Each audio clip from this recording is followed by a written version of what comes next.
Good morning, and I guess good afternoon if you're on the East Coast. We're super excited to be here. I'm Russell. I'm the cellist of the Balourdet Quartet. This is Angela, Ben, and Justin. It's a huge honor to get to be a part of the new ensemble chat on CelloBello. I grew up watching all of the CelloBello cello chats myself, so it's super cool to be here. So we're the Balourdet Quartet, and we're going to be doing this chat today on building a shared language in rehearsal.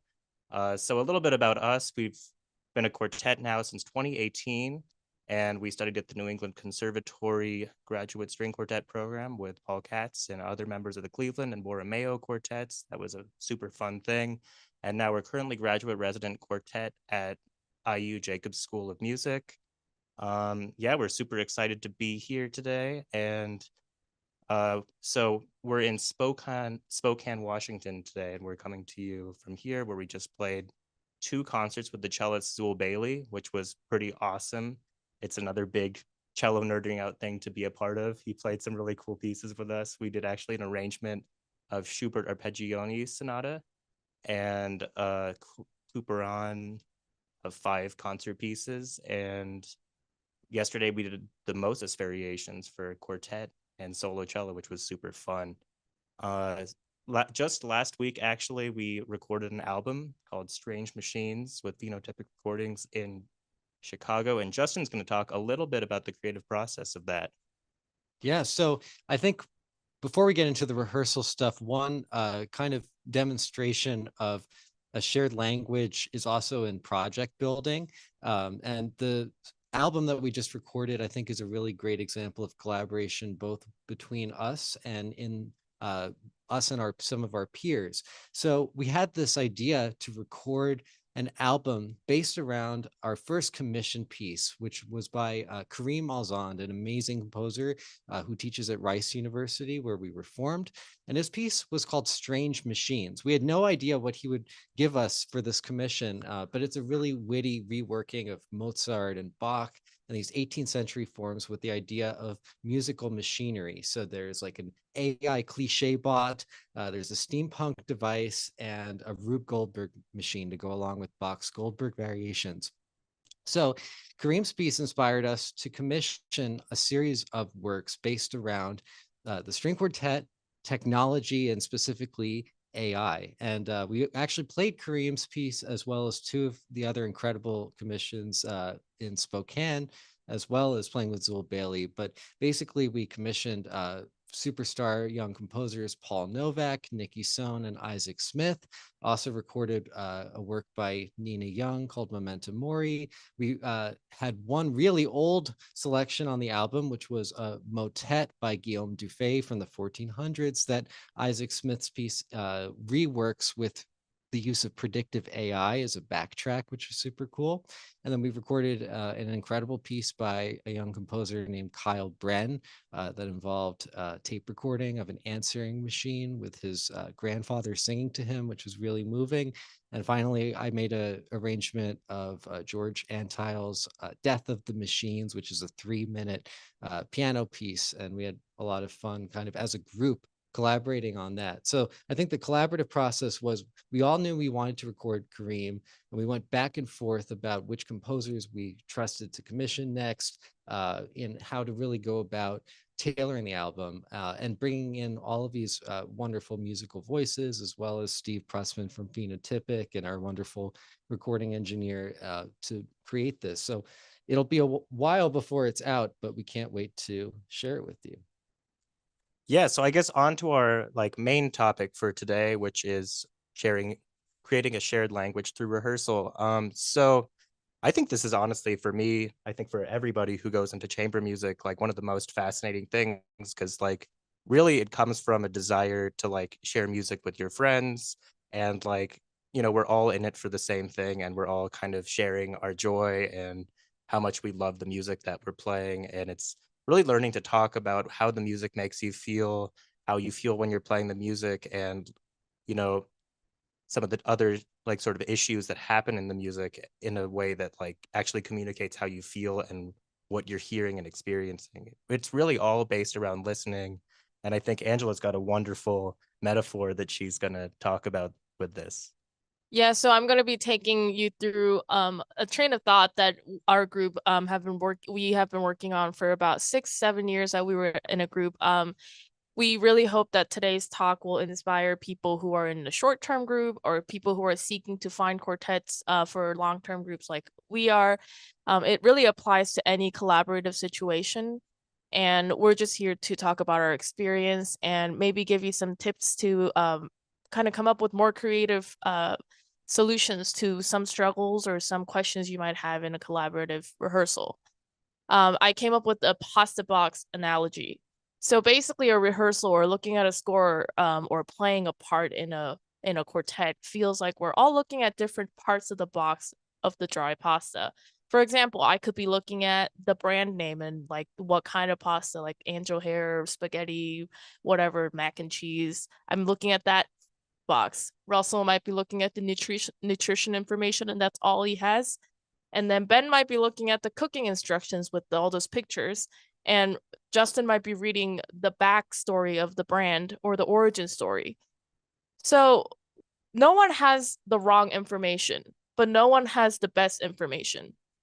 This is where we understand that everybody has their own perspective based on their own experience and their own background, and that everybody has to drop their ego to be able to share and achieve a common goal. So some of the common goals can be in this situation of a pasta box. Let's make some pasta. Let's come up with the recipe. How about we come up with 3 more recipes? How about we come up with something that's not spaghetti meatball pasta? And this is the part that I really believe what musicians and what chamber music and music making is there to do is that what if we can do anything we can with this box to box? How many things can we talk about it? How can I collaborate with Russell with the information we have? How can I collaborate with Ben? And how can I collaborate with all 4 of us to come up with something unimaginable? That's where the magic happens, I think. So we are here to inspire each other's imaginations. The information on the page might be the notes, the rhythm, the dynamic. I don't know. That's kind of basically all you have.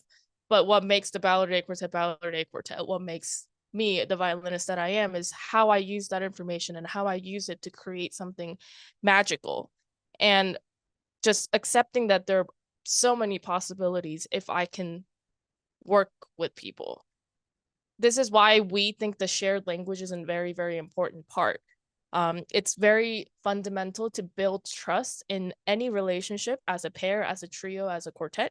It's very important to build trust within yourself while you're rehearsing in a group. And it really inspires the fullest collaborative potential. And this is probably what people say, that the whole is greater than the sum of its parts.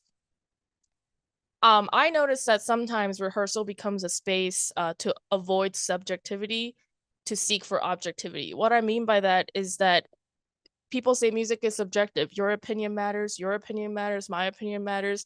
Let's agree to disagree. And I'm not sure if that's what people really want to be doing.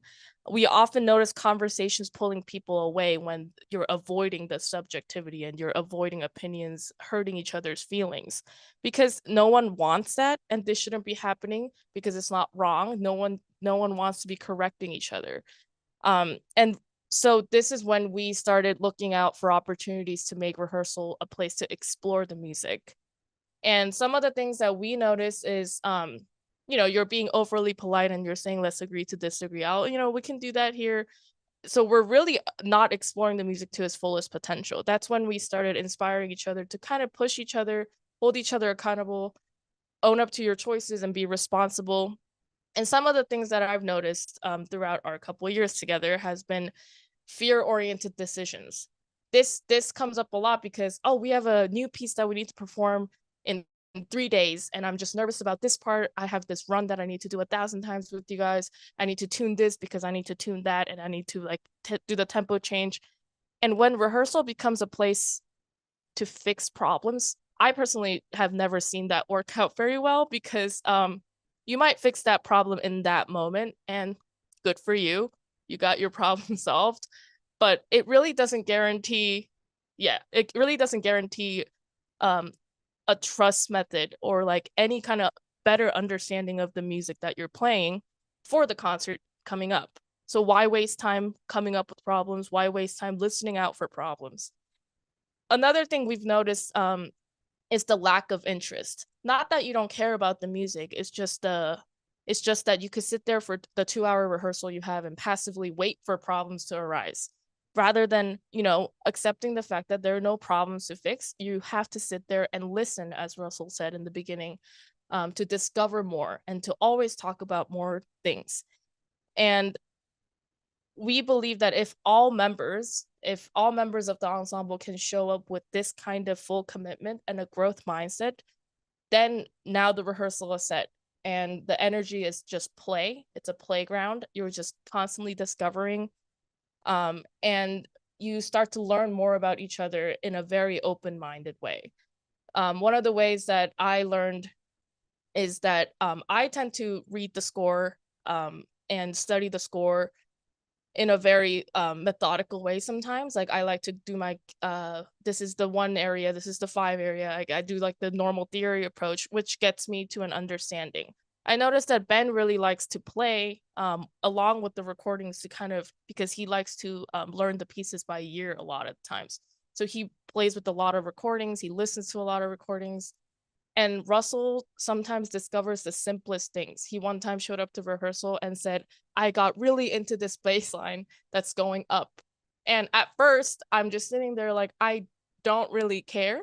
I mean, honestly, but then with the mindset that, I learned to have, I was like, oh, that's fascinating. And that actually informs the theoretical approach or like the score studying approach that I was taking. And then Justin would show up and tell me all about this history of this piece and what year it was written and at what kind of mindset the composer was in. And that really informs me a lot because it's coming from people that I trust to work with and like love how they commit to their love for the music. And learning about each other's way of expressing their passion, I think is very, very valuable in sharing in building the shared language. So this is my way of thinking of why you need to do this. This is not just about word choices or rehearsal methods we want to talk about, but that kind of really the growth mindset and the way you can really keep the responsibility, hold each other accountable. And we have a few methods and the ways of listening that we have tried that might really help you guys. We'd love to get some questions from you, of course, and any stories you might have on experiences based on this. Yeah, so I guess I'm going to talk a little bit about the how in all of this. So I've always been fascinated by this idea since I took like high school lit class, honestly, that like language is a prison, which like nothing you ever say to anybody is really going to fully inherently mean what you want to actually say to them. And nothing that's ever said to you really will only mean what that person has said to you, like in their mind, in your mind. So where does this leave us? Does that make sense? Do I sound crazy? You do sound crazy. But like, I think that's like one of the most human things is just like it takes more than just the words you say to really communicate something, and it takes a level of just intention on your end and understanding and empathy on the other person's end. So it's a constant channel of communication that we're trying to create us. So where does this leave all of us? It leaves us with a lot of freedom in rehearsal, actually, by establishing kind of a few ground rules that sort of like create a foundation of respect for each other. We're actually pretty free to say things pretty directly to each other because, like, again, it's not so much about the words you're saying or about how you say it as much as like, I really want to communicate this thing, which is generally, I want the music to sound great. I love this music. That's, if you boil down every single thing that you say, it really just comes down to that. So I think that by laying down a couple ground rules, and like kind of accepting a couple of things, you sort of create a great baseline for communication. And these ground rules are, I know what works and I want to sound better. And that's true on everybody's end. And I think that's a universal thing. Nobody's like showing up to rehearsal not to have a great time and not to play great. In an ad hoc setting, I think this is the second rule. In an ad hoc setting, I think we all need to trust that players want you to sound your best and they want you to feel your best. nobody's hoping that like you do a terrible job. It's only less fun when people like are not having fun with you. In a long-term group, I think it builds to a long-term trust that my friends know when and how I sound and feel the best. If someone's I had a teacher that always would say this: if someone's out of tune, it's me. That's just like a thing that every single person needs to think at all times. And this is true for like togetherness and voicing. Like if something's kind of off in the mix, it's everybody's responsibility all of the time. Uh, and rule number 4 is everybody's reality is right and wrong at the same time, all of the time. And like I know this sounds like pretty straightforward, but like being able to accept these things, I think really leads to just an openness of communication. Because like really it just never any of the time in rehearsal, it's never that heavy. Like we all love this music and we all want it to sound great. And guess what? The music usually sounds pretty good by itself. And like when you're able to talk about it and share this, you're only adding to it. So I have a couple of different categories that I wanted to discuss, like how these kind of rules might apply. So in intonation, I have a thing that like if everybody could just show up being like an in-tune musician, and like if you get 4 people that play pretty in tune and like you sit down and it just sounds great in a quartet, like there'd be a lot more quartets and like nobody would ever rehearse. So like I mean think about it, like there's so many people play in tune as an individual. I think each of us we actually reached a point where each of us really felt we were all playing in tune by ourselves, even like with a tuner, even with our open strings, even like listening to like playing playthroughs of our own parts. Like we can all say like I'm in tune to my own reality, but then we'd like sit down and play together and it would just sound crazy. And so there's an amount of this where we reached a point of frustration, because like even like sitting together as a group and tuning every single chord vertically like kind of wasn't working as a thing, just because like again that's the idea of fixing problems rather than like approaching things from a shared language. So we like actually created a language to talk about intonation. And Ben, if you'd like to talk a little bit about how we kind of came up with the concept behind, we called it, one thing about shared language is it actually can like be really silly or really like basic at all times. So like we have this thing called the monster that we talk about in intonation a lot. Yeah, Ben, if you could say a little bit about that. Do you want me to only talk about that, or did I go off on... You can go off on anything you want. Okay, I guess before I really talk about that, I think I have like, for what we're talking about right now, I think there's a good couple of stories we could actually talk about that lead to why we're talking about this in general. And kind of I feel like we started off as a group of 4 individuals, kind of like Russell was saying, that all kind of had backgrounds going into a lot of solo pieces, wanting to play by ourselves, playing sonatas, playing a lot of solo music, but loving chamber music and just not having the opportunity to really fully explore pieces, like being in groups maybe for 2-3 weeks, and the occasional group where you actually get to rehearse. That was a luxury. So when we actually first met up, we were confronted kind of like very early on with not being able to talk to each other. We'd like spend rehearsals. I don't know. We love to rehearse and we'd like love to hash things out, where we'd spend like 4 hours together, basically disagreeing and talking about the same thing. And we'd say like crazy stuff where we'd be describing things, but we weren't willing to actually listen to each other and what we were actually saying. And it was really wild to find out, usually after the 4 hours, that we could have pretty much solved it if we had just like not really talked while the other person was, and not cut each other off. Like just been like heard them out. You would have probably like, really understood what was going on. And I think the first story that really changed like how we played happened maybe like first month into rehearsing.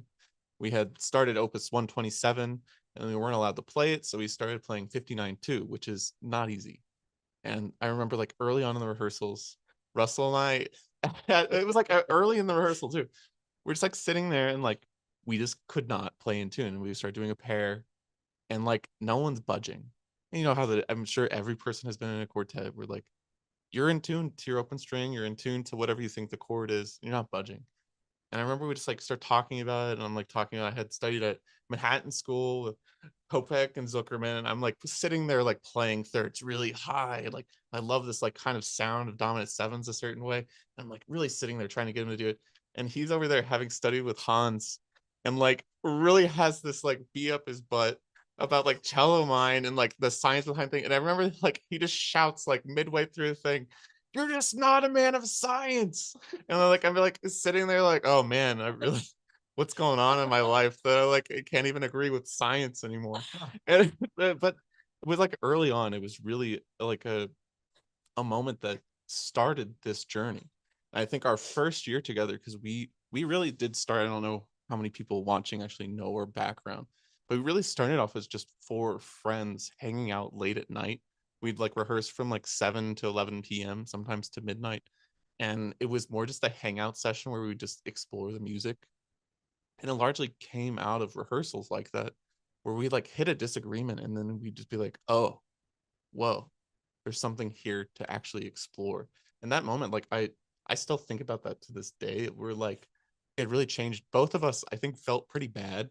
Like I think we talked about it like years later. I don't think we ever like brought it up, but like we both started playing more in tune, like immediately, because we just started listening to each other and going like, okay, each person has a thing they know, and like to trust that that actually could mean something. And I think that was a first journey that we had together.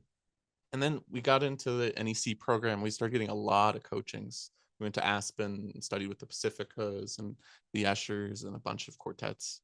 And so we started getting a ton of input, and we kind of lost that ability to communicate and rehearse in a certain way. There was a sense of like we were being told what worked, and it did worked really well. But then it was like we were showing up to coachings kind of in the way that we've mentioned, where it's like it's not fear oriented, but it's like you have to play things a certain way, and you're put into a kind of box, and you're actually learning tools that should help you learn how to rehearse, how to break apart a piece, how to function as a quartet, how to know your roles. And it was in many ways the thing that made us who we are. It gives us our sound, the way we think about music, our style, how we like view emotion and character. Like, to its credit, that is who we are, and those things are the core beliefs that we have. But it took us actually, I think, a couple years into like only doing quartet to really get back to talking to each other in the way that like really questioning what we were doing. I remember we had this whole thing where we were going to competitions, and we were trying to loosen up at a certain point because we realized like, man, we sound pretty good, but something's like missing. Like there's like this like raw energy we have, but it's not translating the emotion enough. Like, how do we get there? And we do these crazy things where we were like, people kept saying we sounded stiff. So we were like, all right, we're not going to decide anything. In the moment, we're going to take time. We're going to follow each other so well that anyone can do anything. We call it, we're going to jump off the cliff the second we get on stage, and anything that goes, goes. And there's no fear. You're just going to go for it. If someone wants to do something, follow that to the end of the earth. And oh my God, we had some amazing performances, but we actually sounded tighter. And we get like these comments from jury members, from coaches that like, what's going on? And it was because in some ways we didn't actually have a language for talking about it. So we would just like be playing really tight, following each other around, but not actually communicating while we were playing. And I think a big coaching that changed that for us, and kind of a big moment, we were in New York playing in this super nice apartment for a cellist, a really famous cellist, Alistair Tate. And he just brought up and kind of shook us a little bit and brought up the idea of pulse. And, you know, we had really good rhythm. We were like messing around with it. We were learning the Wolf Italian Serenade at the time. And we had just been on the same trajectory, really trying to loosen it up, make it feel alive, make it feel like really inspired music making. And he just like brought up that the way we were kind of approaching pulse was not metronomic. It was very free, but it was rigid at the same time. There was no space for how it could grow, how it could go somewhere. And he brought up this kind of reality check of like, in Chinese medicine, they take the pulse in like 3 different places, and how the pulse moves from place to place through that system actually gives you characters and energy, and how that moves tells you how you feel or the problems that you might be having, conveys something.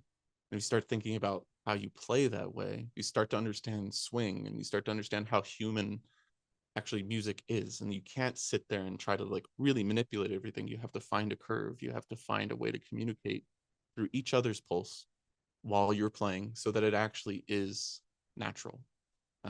It took us maybe a year after that to really be able to implement it. And I think he gave it to us at the right point where we were like really starting to question a lot of what we were doing.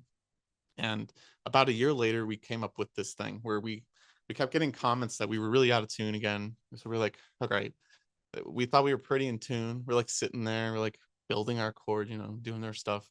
We're just like, man, I think we're totally fine. Like, what's with this? Like, why do people keep telling us this?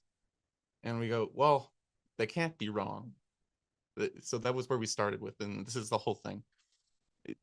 Everyone is always right. They always have a way of looking at something that is true to them, and you have to really be able to listen and understand that. And it wasn't really until that moment that we like kind of let go that we knew what intonation was and we knew what in tune was, that we were able to actually understand something. So we kind of came up with this idea of defining language, and this is kind of where the whole thing gets into how we started building. We just came up with a random topic, and we started doing it with pulse, we did it with tone, we did it with rhythm, and intonation was kind of the big one that things came down to because it was so simple. It's either it is or it isn't, was kind of the vibe. And we started with unison notes, and we spent maybe like the first rehearsal, all we did was sit there and practice unison notes across our instruments in pairs. And we do it where like people would adjust for the two playing, so you could like learn to hear how high or low worked, and we could like really learn to know if we could actually hear what in tune was. And the thing that we found immediately was we all actually agreed, and we were able to play very in tune if we were open to it and not rigid to staying in one place. And we kind of came up with this way of listening that we called the monster, because we had no way of thinking of things and we needed like a word for it, so we just called it monster. And it was this like idea of how you actually listen in a way that is both giving and receiving. You're never right, nothing is rigid, but you're also never wrong. You're creating in the moment and making the music come to life. And that happened, you can do it with almost anything. It's just a way of communication. And for us, I feel like we could coach it to a group in like a couple hours. Like they would get why we call it the monster, because it's like this weird fifth entity that like you can't really define why you're able to like tap into this. But it was a core thing where if you're giving up that ego of yourself, you were able to actually find something that was almost more true in the music. And in the most practical sense, it was more in tune. And we would show up to like our concerts the next month, and we'd always record and look back, and we'd talk about it, and we couldn't believe how different we sounded. And that was pretty incredible. I don't know if you have more you want to talk about. I have more like the how stuff of this, but I'd be pretty interested to hear about the how part of this. okay. Cool. Okay, so when we first started doing this, the idea was, as a group, you have a practical thing where you have to, if you really want to build this, you have two things you can do. And this is not building monsters, I'm just talking about how you can build a shared language. And you can do this in two ways. Like when we were really getting coached a lot, we found ways of like how to explore what a coach is telling you. And that's one way. But you also have you have total freedom and you have some time, which we think is the best way. Picking a simple thing to play or a simple topic to work on. And the key thing is simplicity. You want to be able to remove as much that can get in the way and make you focus on problems in your playing or uncomfortability. You just want to be able to be wrong all the time and explore what it could mean to actually be something different. So a lot of times we would play chorales, we play scales, we'd even just like tune chords. And sometimes we do like a really early Haydn, like, or something that was like so unbelievably easy, like a pop tune. Like I think some of our early like Christmas like songs and stuff, those were actually things that like they were just like a day where we just were like arranging something for the fun of like rehearsing around. They weren't supposed to be like a serious thing. And then we just had to record it at the end, and that was actually more chaotic because we were having more fun doing the other thing. But the idea is you have this simplicity that you're doing, and you pick some rules around it so you don't have to think too much. So like with chorales, like a kind of given is you can do non-vib or vib, and like what are you going to focus on? You know, a lot of times we remove the vibrato, we focus on making sure we just are moving the bow, not trying to overshape. And you can focus also on if there's a leading person or initiator, or if everyone is kind of just allowed to exist and there's no leader or follower. And a lot of times it's you want to get rid of shape plans if you're not thinking about shaping as the thing you were working on topic wise. That way everyone is just kind of focused on one thing and exploring one topic and what that allows for. So we've done with intonation even like where you can adjust your notes, but like what's wrong with just kind of letting it be and really letting yourself listen to what the chords could be and making sure like everyone is really participating and just listening to what is going on. And sometimes that actually will inform you, where you remove yourself just a little bit from the sole responsibility of having to tune and allow yourself to experience what it sounds like when it's in tune, what it sounds like when it's out of tune, and how do you know if you are in tune or out of tune, or like how do you know if your shaping is actually shaping, that kind of thing. So those are like really practicals of how you set up the exercise. And then once you're doing this exercise, which is like basic one, simple again, is just like doing a chorale, no vib, play slow, listening to each other. And the key thing is after you're done, talk about what you found, what worked. Don't focus on just the problems, but focus on what you found and discovered. This is the idea of like you're aiming to actually create something and discover something. Sometimes there's nothing there, and that's when you look into your rules and you look for maybe a bigger objective or a smaller objective, like get smaller, get bigger. Those are ways to like kind of amplify your listening ability. And you kind of want to give every person a chance to explore. So a lot of times we talk about our use of time in rehearsal, and you always kind of want at least 50% of the time to be playing.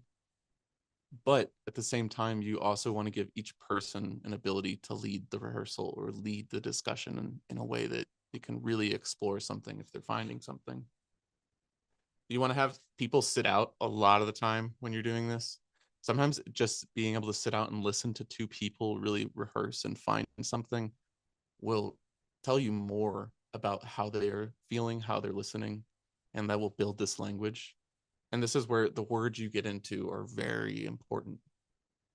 Be careful of overusing words you already know, and don't be scared of just coming up with new stuff or trying to describe things that you can't describe, and like really getting each other to listen to that.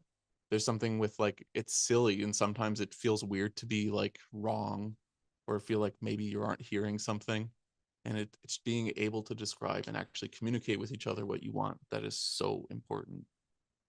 Yeah, and I think that the key thing is always like trying to understand what did you notice happened versus like I think what were you looking for to happen. Because if you're like looking for the answer, you're only going to hear the same thing you always hear.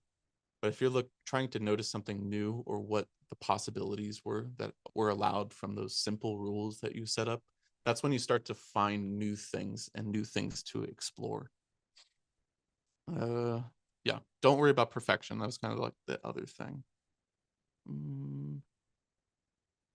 Yeah, I mean that's pretty good. Do you have anything you want to talk about with Sure. I guess I have a couple of things to say. One is like I guess I feel like we've been able to really create a good structure of language, like you said, like by basically like not creating judgments about other people's ideas or honestly even what's good and bad. It's a lot more fun that way and often can lead to a lot more silly discussions, and it can be really disarming in a lot of ways to talk about very serious music in a way that like is kind of goofy a lot of the time. Of course, it's always very soulful, but it like very much comes from the heart. And I guess I feel like when somebody says something in rehearsal, it's not really your job necessarily to experience the music as them, but it's important to understand where they're coming from because their experience is valid. A big part of that is shedding your ego and being able to admit that you couldn't possibly know. You're not in that person's brain. You couldn't possibly hear what they're hearing as you're playing, and that's that's good. They're hearing something that you're not. So, and I know that's it's easier said than done, because like when you're in the moment, you're like, I played in tune, I played great that time. But like there really is like your your friends are there in rehearsal with you for the betterment of you and for your own benefit. They're really not there to like shut you down or like make you less creative or sound worse or anything like that.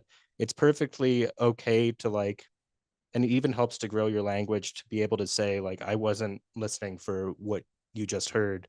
Let's play it again and I'll try to feel what it is that you're talking about. I feel like a lot of the time in rehearsal discussions, we get like really caught up in, I always call it like the recording we hear in our heads, because everybody's got a favorite recording of each Beethoven quartet they hear, even if it's a piece that's not recorded. You've got a way that you think that the piece goes, and every single person has a way that they think this piece should go, and that's great, because that's showing up prepared, that's knowing how the work goes.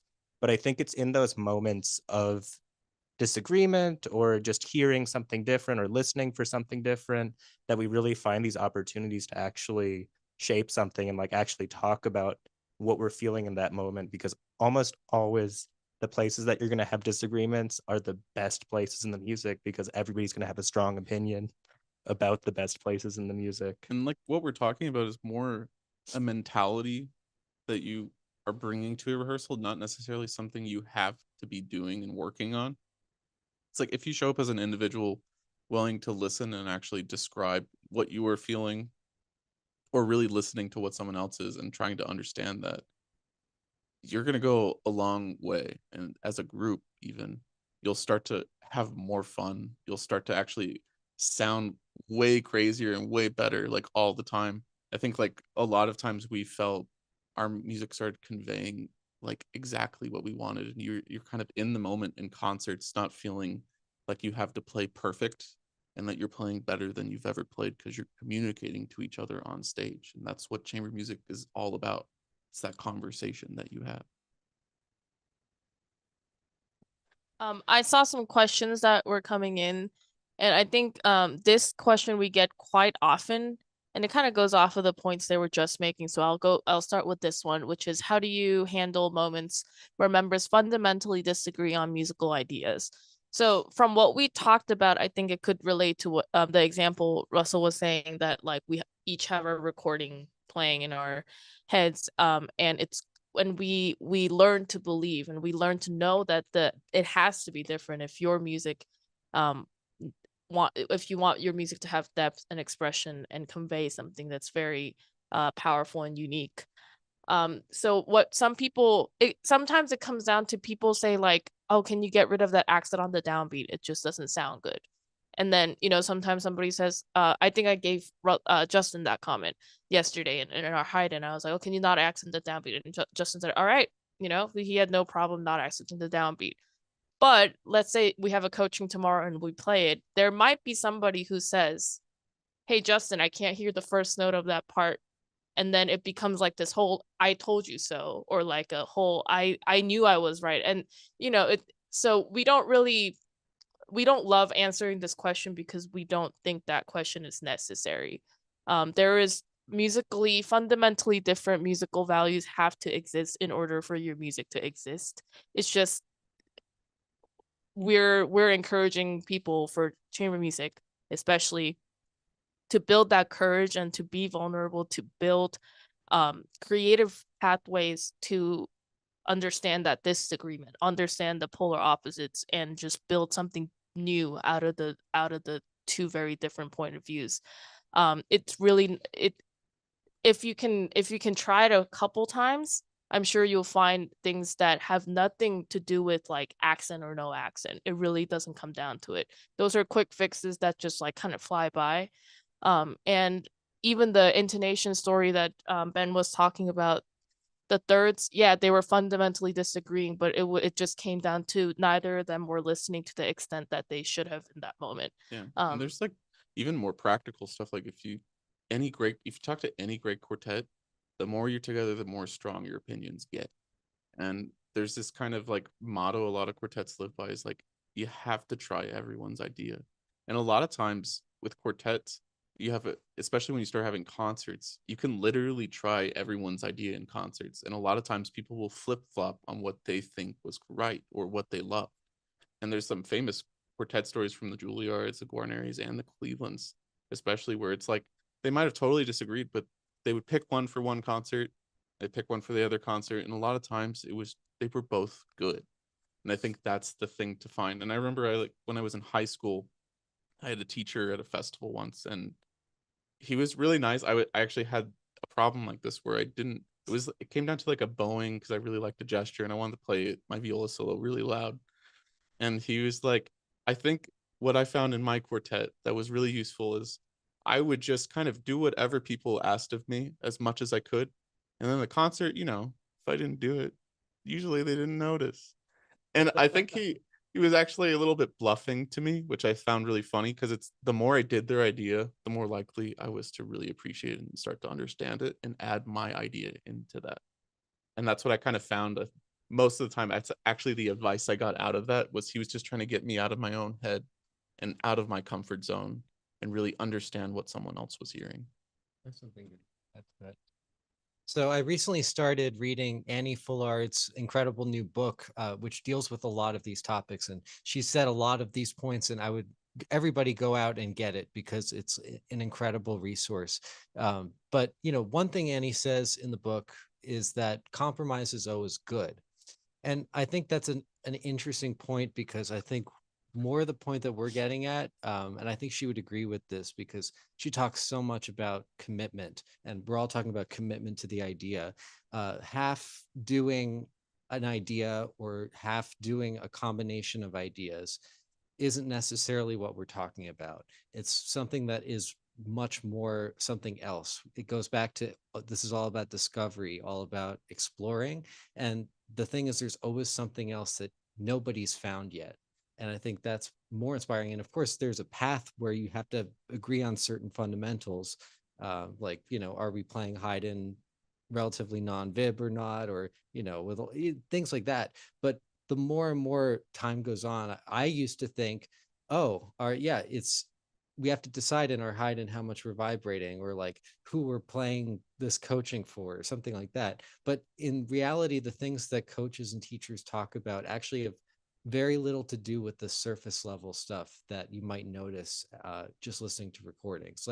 And more times than not, recordings that seem very different from each other will actually be playing with very similar kinds of concepts. Like the Cleveland Quartet and Quatuor Ben, or the chiaroscuro Quartet, they're all going to play incredibly differently, but they will actually be dealing with other ideas. Yeah.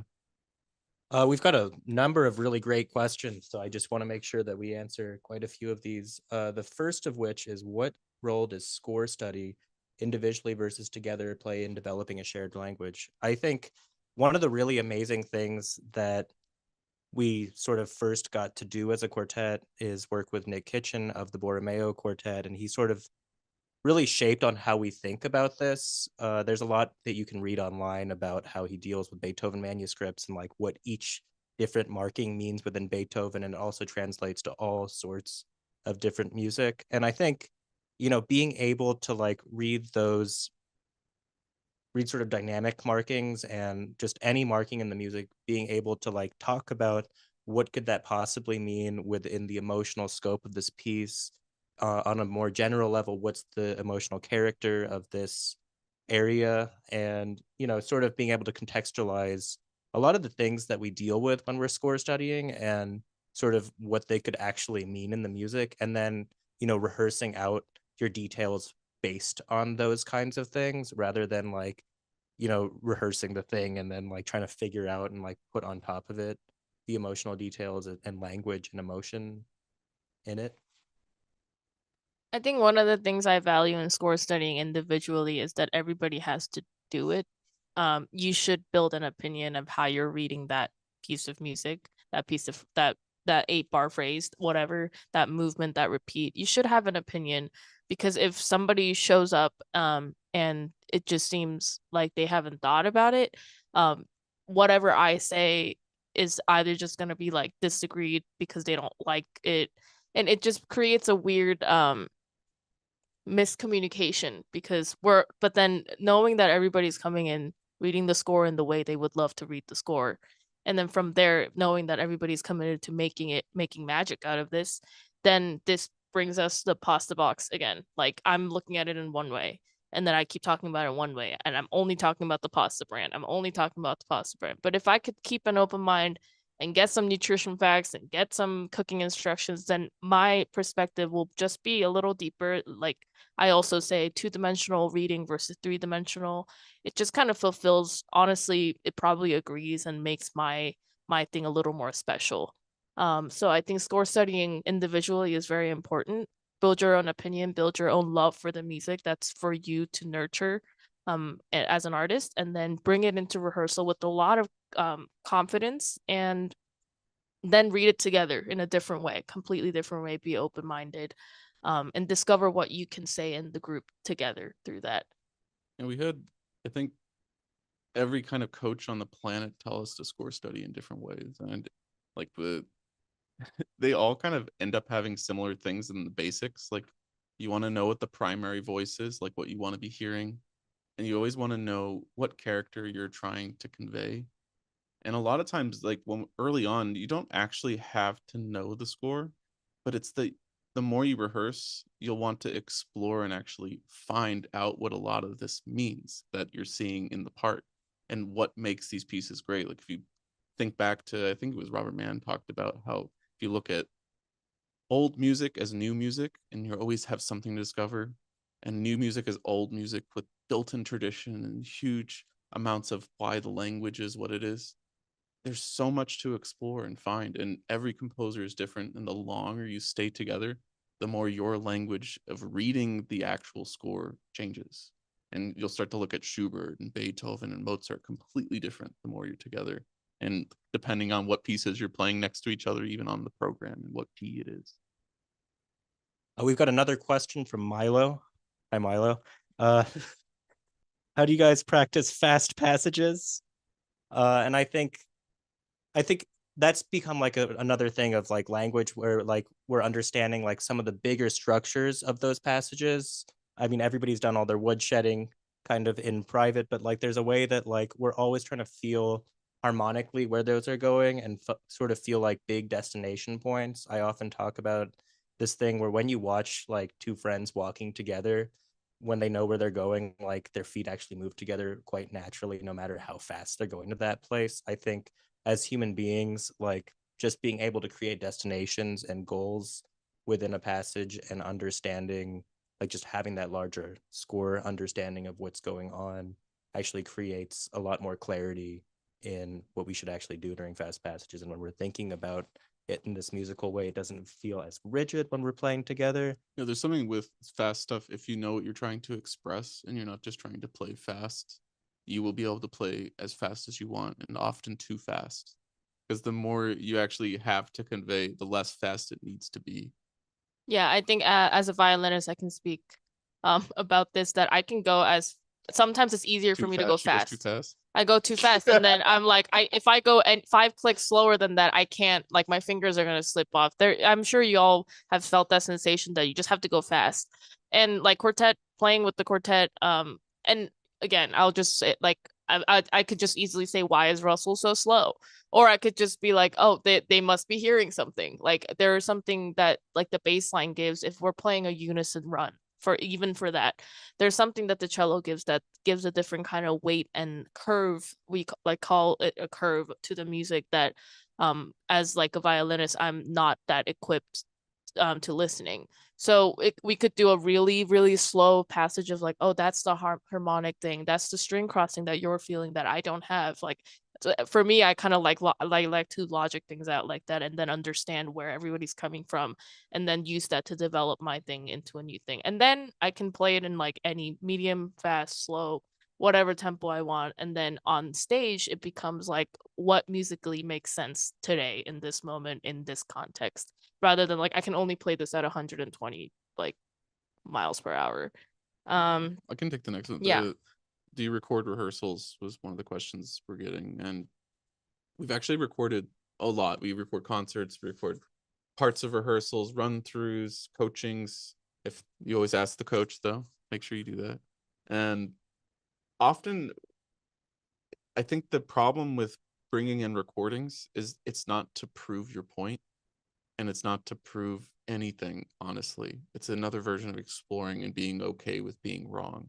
A lot of times the recordings will sound completely different than what it sounds like in the room, but they offer something very constructive in what you could gain from them, because a lot of times they show you kind of what is actually simply coming across. And we found when we were originally recording for competitions, especially early on, we had access at Rice University to their recording equipment, and we'd sit there and actually rehearse and record ourselves and listen back, and that really helped us understand what we were talking about with each other, because you'd really hear how different strokes work, how it sounds like when you're really in tune, what it sounds like when you're like playing the dynamics really soft versus really loud, and it does it actually have anything to do with how loud you're playing versus the feeling that you give it. Those were the things we learned very often from actually listening back. I think a crazier thing to do is really record the conversations you had. We actually recorded ourselves playing Bach chorales for a little while a couple years ago, and really rehearsing, and we'd listen back to like actually how we talked, and that was really interesting in the sense of like how we each take what each other said. I think that's the hardest one to do constructively, because it really requires everyone to be very open and like non-judgmental, because no one likes hearing themselves speak, I'll tell you that. But I think it's always constructive as long as you're open and willing to be wrong and willing to explore things. Yeah, I would like to combine two of the questions. One of them is, how do you keep rehearsal language fresh and creative across intense touring? Great question. And another one is, how do you cultivate deep listening as a group skill? Is that what you were gonna do too? See, this is what that he was gonna do the same thing. We're building a shared language right in front of you, live streamed. Well, I think well, he probably has a different answer, but while on tour, it actually, the time that we get to play our instruments together, or even the time that we get to sit down and get a meal together, it's very, very valuable, because that's the time to check in up and cultivate our deep listening. It's not that you have to sit there and train your skill as we have done that before, where we sit and be like, everybody listen really hard, like let's talk about it after, and then like there's absolutely nothing to talk about. You're like, I'm really listening like to nothing, like, you know, so there's no forcing that you need to do. I think how you get to that point of like, oh, I'm listening better than I was yesterday, like that's all you want to get to. There's no perfect listening, because we're not looking for perfection. It's that is everybody in the same like healthy mindset? Like, is everybody open to create some music tonight in concert, or to explore it in rehearsal? Sometimes our rehearsals are a little like little dull, as in like the creative energy is a little dull, but when we all feel that, and all you need is that one person to just kind of like kick it a little extra hard for the group that day, or notice that like you're feeling a little down, so like there's no need to bring it into your group. So all that kind of stuff we learned through the intense touring, and that it's not something that it is kept fresh and creative, because we're every day each of us are working on this, and the dropping the ego and always being open-minded and always having the growth mindset. It's actually not like a skill that you acquire and you can just like forget about it. It's something that you have to wake up and remind yourself to do, because that's just how it is. And I think that's how it's fresh and creative, and that every day we live a different life, every day we're in a different city, keeps it fresh. And that really helps us cultivate the deep listening. It's just kind of how to live together, rather than like, how do I sit down and practice deep listening? And on tour, I think this was similar to like what we found at competitions, even is like when you show up to a competition or you show up on tour, your goal is not to perfect everything and play it exactly how you've played it every day of your life before that.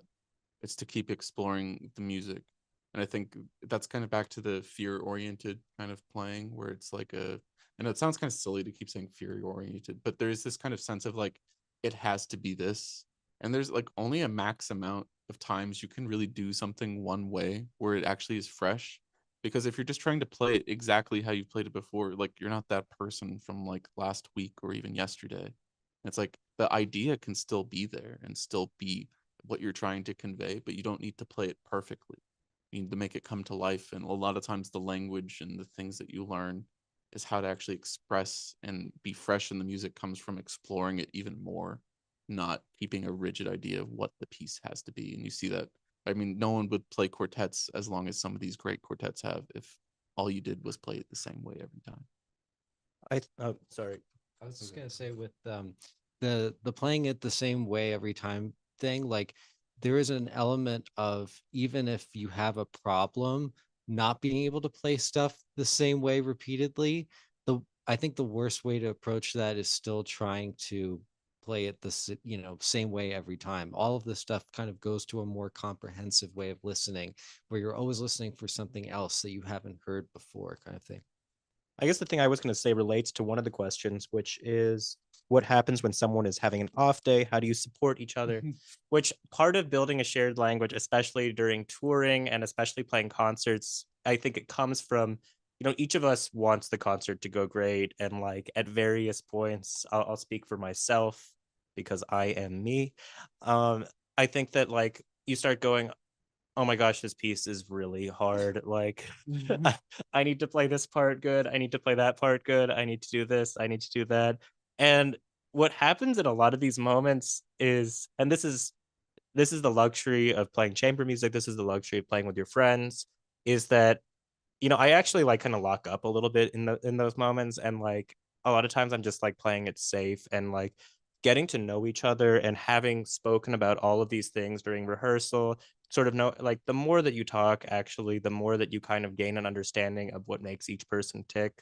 So having that understanding, each of them has an understanding of me and like what I might do under pressure, and is really able actually to like sort of dial into like the things that I focus on when I'm in the creative zone, the things that I might be hearing, things that'll help me like actually be, I always call it like a conductor of energy, because you want the whole quartet actually to all be conductors of electricity when you're playing on stage. You don't want anybody to just be like, I think it's a capacitor that just like totally stops like a circuit.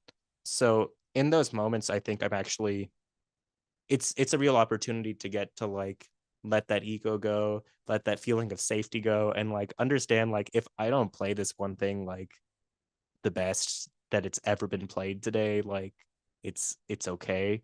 But usually, honestly, once you're able to let that go, you actually play it quite a bit better, and like you feel those kinds of changes in mentality actually I feel translate a lot more on stage than actually just maybe drilling it or just like getting tight and like trying to just like really get the thing right, if that makes sense.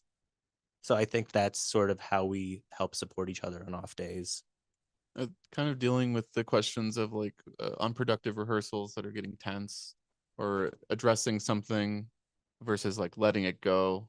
And even on this last, yeah, I think those are good things to address. I think part of it is like that always seems to be addressing that there's like a weakness in the group, that something is either lacking, probably like it's getting tense because someone can't do something or someone is unwilling to do something. And a lot of times it's like, I think better to, I would say this on both sides. So usually the person that has a problem with someone else, or if you can't agree, both people need to always be willing to remember that this is also good for the last question we have on here. Like basic advice for any quartet going out there is everyone wants to be doing their best, and no one is there to sound bad, and no one is there because they think their ideas can sabotage the group and make them sound so awful that no one ever plays with you again. No one is there for that. So it's like, if you remember that, like a lot of times disagreements and discussions become like a playground for creativity, and it's being able to not just let things go, but actually explore them or see if they are the same thing. Kind of that early story I told where Russell said I wasn't a man of science. That is like where we actually figured out we were talking about the same thing with music. We were both looking for how to tune chords. We just didn't know how to tune dominant chords, because it doesn't work the same way as a major chord without a seven. Like you have to figure that out as a quartet when you're sitting there, and you have to figure out that, well, oh my gosh, the second you put a chord in an inversion, none of the science stuff is the same. You have to figure it out again. And the science is there. You figure out all the overtones. And like oh no, the voicing, like the cello's in a different octave, the violin's lower, like every little thing becomes a new adventure and a new way to communicate. And it's discovering the places where you can meet on something that are so important. I think for me, sometimes in like being quite honest, like sometimes in like a dress rehearsal, you are really feeling that pressure and like you're getting these comments, and it's just like I'm playing that well. Like what is that person? Shut up. And there's those little moments, and it's being able to. It's actually like a step by step kind of thing for me. Like you take yourself out of that feeling and you go like, well, they've been right in the past about my playing and they've heard me sound pretty good sometimes. And you know, what do I know? I don't know. I don't know a single thing about anything. Like I don't know how I sound. I'm not hearing myself.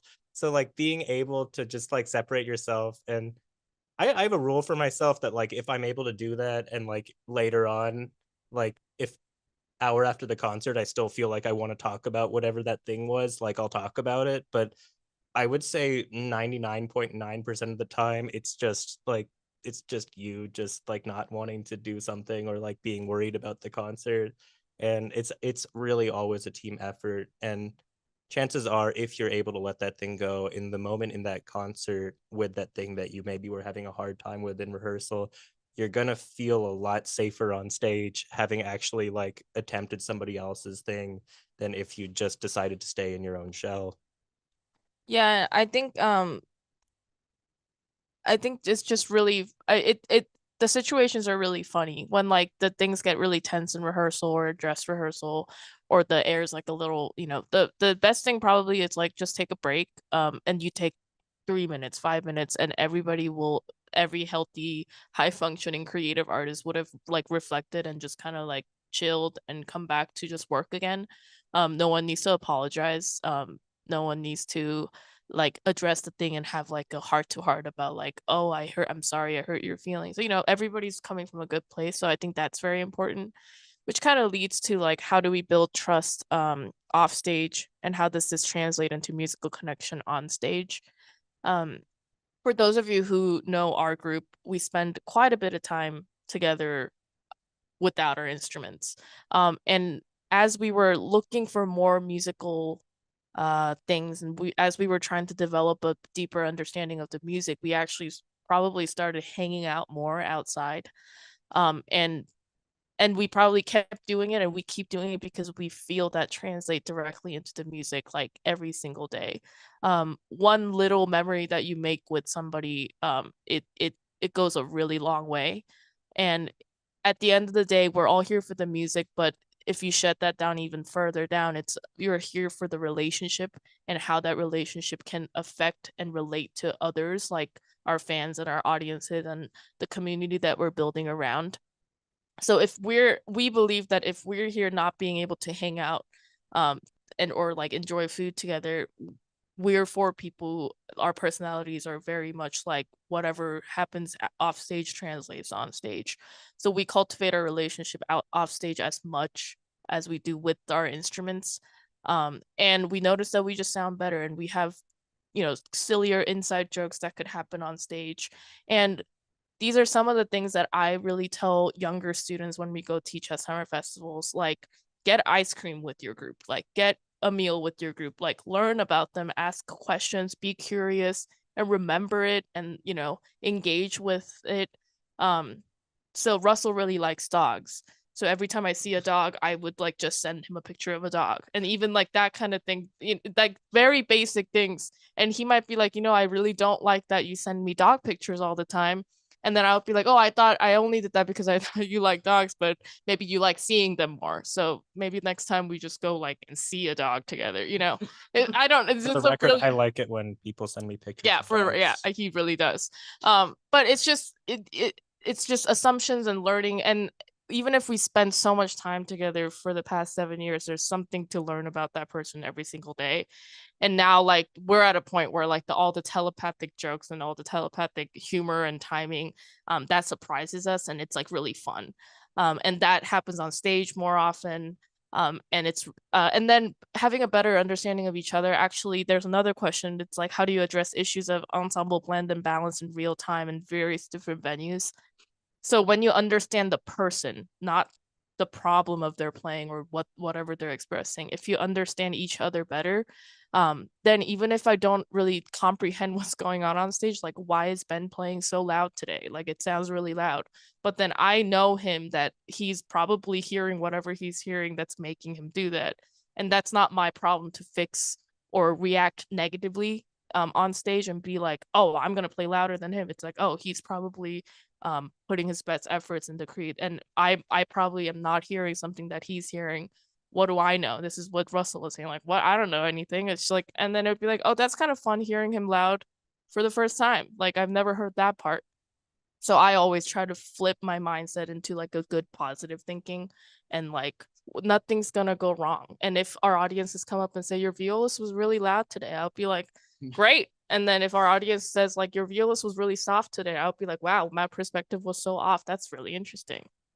I think the real time stuff, like when you're going in halls, anytime you get a chance, I think always kind of send a person out, and they don't have to say anything. It's just the more you get to hear what you guys sound like, the better.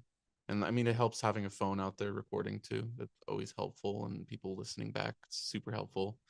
But there is a sense of like, you can only do so much. So you rehearse as much as you can. You find the things that make your sound. Like, how do you put your sounds in the middle of the group, and kind of some basic ensemble stuff of like strokes in a hall, like if the hall is really wet or super dry, like how that works. And you can go out and have people listen and actually see what it sounds like in a completely dead hall, which if you're in the United States and you're a young emerging quartet, you'll be playing in some of the most dead libraries and churches that have carpets that you have ever seen.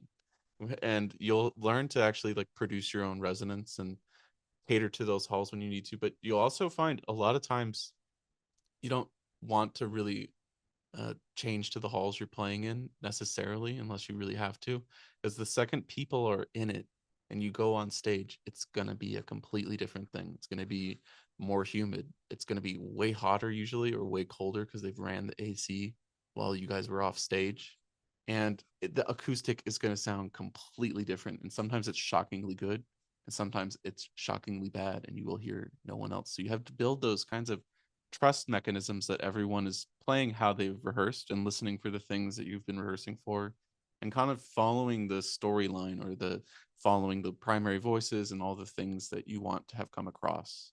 And those are the things that help kind of knit and pull a quartet together and make an amazing performance. And just the more you perform, the more you'll figure out those things on the road. But I remember our first like year touring, we would show up to certain places and have no idea how to get a piece to come to life. We played this one piece by Nina Young, Memento Mori, which we just recorded in Chicago last week.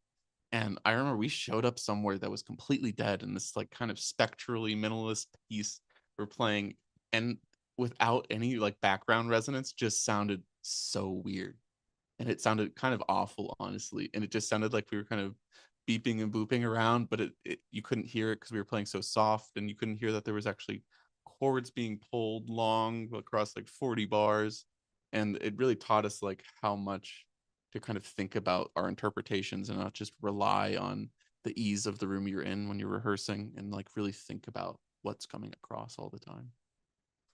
I think on that note, like a lot of the thing with working with rooms, or like just like being able to play in a variety of different spaces and balance to the space, a lot of it actually is in the exercise of almost treating the room like whatever room you're in, it has the fifth person in the group.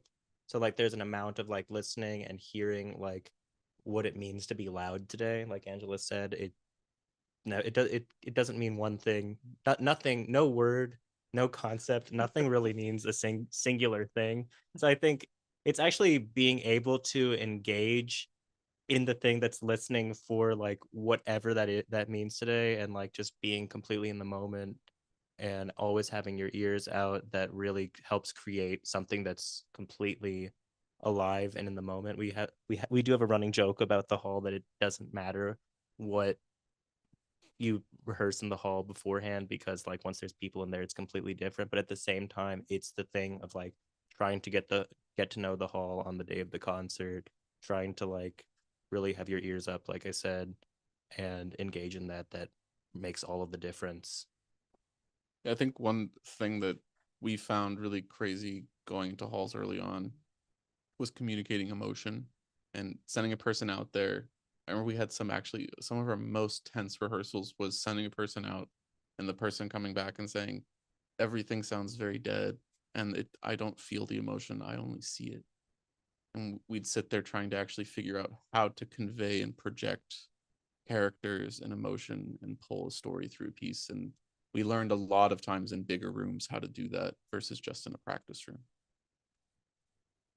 Yeah, so that's our talk today on building a shared language through rehearsal. I think honestly, it just creates a lot of fun in rehearsal, and it creates a good kind of chaos. And I hope everybody has a lot of fun getting to sort of explore some of these ideas, and can't wait to hear the kinds of ideas that people come up with together.